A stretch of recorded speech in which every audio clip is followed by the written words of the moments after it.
mereka nuding-nuding seorang tokoh Jawa Barat. Dia jangan dipilih tuh, dia akan menyebarkan kemusyrikan. Jangan dipilih. Dia akan memusyrikan Jawa Barat. Tolong warga Jawa Barat, hati-hati.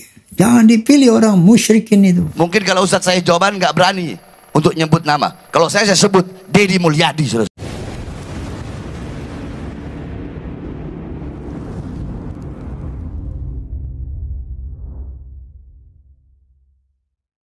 Ada satu pembahasan yang menarik.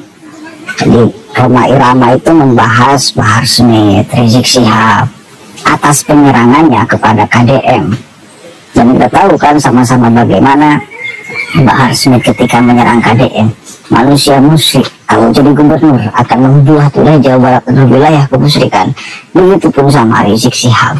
Setelah ramai kasus Malang dan lain sebagainya, kan akhirnya pernyataan-pernyataan itu kembali mencuat, dan Rizik kan Bahar Smith meminta untuk PWI itu dibubarkan karena katanya PWI itu memprovokasi, mengadu domba sama anak bangsa, memecah belah antar suku dan lain sebagainya, kan begitu ya. Dan Rhoma Irama itu menjelaskan bahwa sesungguhnya mereka lah yang tukang mecah belah, yang tukang adu domba, yang tukang menghasut, yang tukang memfitnah, yang menghajar orang sehajar-hajarnya ketika orang itu berbeda dengan mereka. Ini kita dengarkan dulu sama-sama nih, ini penting sekali.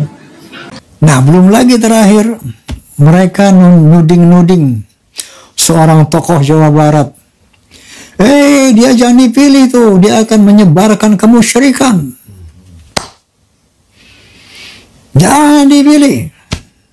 Dia akan memusyrikan Jawa Barat. Tolong warga Jawa Barat, hati-hati. Jangan dipilih orang musyrikin itu. Mungkin kalau Ustadz saya jawaban nggak berani untuk nyebut nama. Kalau saya sebut Deddy Mulyadi, saudara-saudara. Dengar-dengar mau nyalon gubernur dia. Kalau dia sampai jadi gubernur, kemarin Purwakarta jadi kota kemusyrikan. Kalau dia sampai jadi gubernur Jawa Barat, maka Jawa Barat akan dia bikin jadi daerah yang penuh dengan kemusyrikan, saudara-saudara. Apalagi gubernur yang sekarang, nggak tahu dah tuh urusannya. Hati-hati aja Jawa Barat jadi kabupaten atau provinsi berhala, hati-hati. Ayo semuanya nih, hati-hati nih Jawa Barat, Jawa Barat, Jawa Barat. Bu, mana ibu-ibu? Bu, angkat tangannya, Bu. Hati-hati, ini di Jawa Barat nih sedang ada ala khatarin azim, sedang ada bahaya besar. Karena yang bersangkutan pernah mimpin Purwakarta, dirubah jadi kota kiai, kota santri, menjadi kota berhala. Nggak boleh Jawa Barat dirubah menjadi provinsi berhala, betul? Siap untuk lawan kemusyrikan, siap untuk terus sebarkan Islam. Takbir. Sementara mereka lah pembuat kemusyrikan yang nyata dan konkret. Contoh, ada foto Habib, siapa yang terkenal tuh, Habib leluhur mereka yang di Tarim, Habib siapa? Habib Umar bin Hafid. Fotonya besar. Ini inti kalau ada masalah nih minta ambil foto Habib. Keluar dari sini dapat tuh solusi. Kalau gitu masuk ke kamar, di kamarnya tuh ada fotonya Habib Umar bin Hafid, berbentuk foto loh. Dia itu ngomong, ya Habib Umar, aku ini mau masalah ya, ini segala macam, suwon kape, wes ini segala macam, suwon kape. Apa Habib? Ngomong ambek, bicara sama siapa? Foto. Selesai bicara, keluar dapat solusi. Dapat apa? Jalan keluar. Ada lagi makam Habib apa segala macam. Kalau ada masalah datang ke kuburan Habib minta sama Habib. Beres. Kalau ada permasalahan di segala apapun, Al-Habib Abdullah bin Al-Haddad bilang, maka hendaknya kalian berziarah ke kuburan. Dan kuburan kami itu semua bisa menyelesaikan segala permasalahan. Lebih mana malah? Pak. Ada seseorang orang soleh melihat Rasulullah SAW seakan-akan kok dia terlambat untuk ziarah Rasulullah SAW. Di situ Rasulullah menyampaikan, apakah engkau nggak tahu bahwa ziarah ke makam anakku Abdullah bin Alwi Al-Haddad ini bisa mengabulkan 70 hajat. Ada lagi yang mengatakan, kalau anda mati nanti ditanya, man rabbuka, siapa Tuhanmu? Katakan, Habib Abdullah bin Fulan. Man nabiyuka, siapa nabimu? Habib Abdullah bin Fulan. Karena kirtanya man rabbuka, siapa Tuhanmu? Dia jawab Habibi Abdullah Ba'alwi. Maksudnya Habibi Abdullah bin Alwi Al-Haddad. Dia jawab, ya. Ditanya sama Munkar Nakir, man rabbuka? Habibi Abdullah Ba'alwi. Wa man nabiyuka? Habibi Abdullah Ba'alwi. Masya Allah, Masya Allah. Itu berani mengatakan seperti ini, kemusyrikan yang nyata. Oke, jelas ya. Itu pernyataan Haji Roma Irama, si Raja Dangdut. Silakan aja masyarakat kemudian menilai, mempertimbangkan, lalu menyimpulkan. Ini kan rangkaian panjang, Pak. Kenapa sampai terjadi pecah di Malang itu, yang terjadi keributan antar dua kubu, ini rangkaian panjang. Itu rangkaian panjang, tidak serta-merta langsung terjadi seperti itu, Pak. Enggak, itu rangkaian panjang.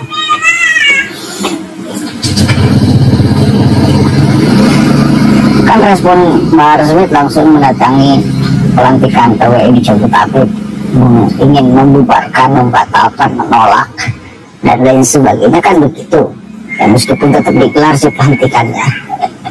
Dan ucapan-ucapan baru itu, kami menginginkan perdamaian, setiap tanah yang kami injak ingin ada perdamaian, kami akan tetap bersama rakyat Indonesia. Kucing. Pekerjaan dia memprovokasi kok, pekerjaan dia mengadu domba kok. Udah, kita harus tegas-tegasan di dalam hal ini. Kenapa? Agar semuanya, seandainya ingin ada perbaikan, ya perbaikan semuanya.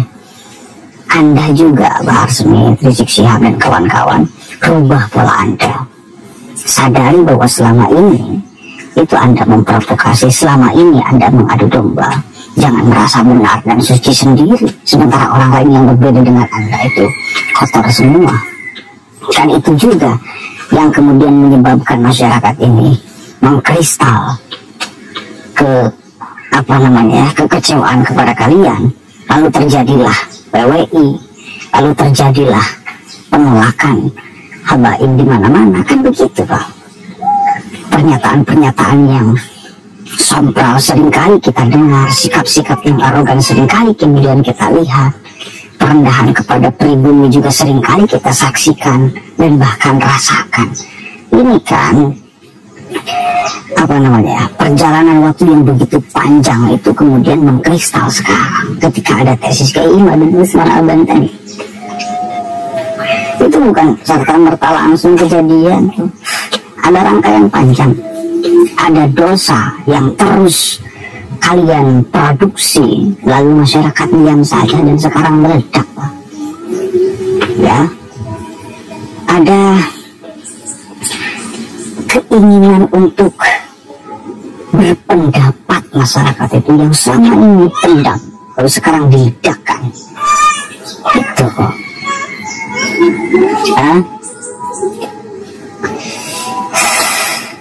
Dulu kan dibentengi masyarakat, kenapa tidak berpendapat, tidak melayangkan kritik kepada mereka, karena dibentengi dengan pernyataan-pernyataan bahwa ini habaib, yang mengkritik habaib itu ABC, sehingga masyarakat ketakutan. Sekarang benteng-benteng itu didobrak semuanya.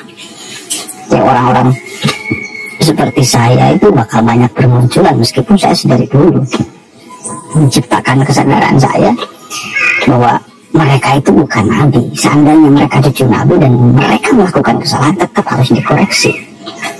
Nah, saya nggak percaya misal lalu tohirukum tathiro itu tiba kepada mereka, ya kan mengklaimnya seperti itu, lalu tohirukum tathiro.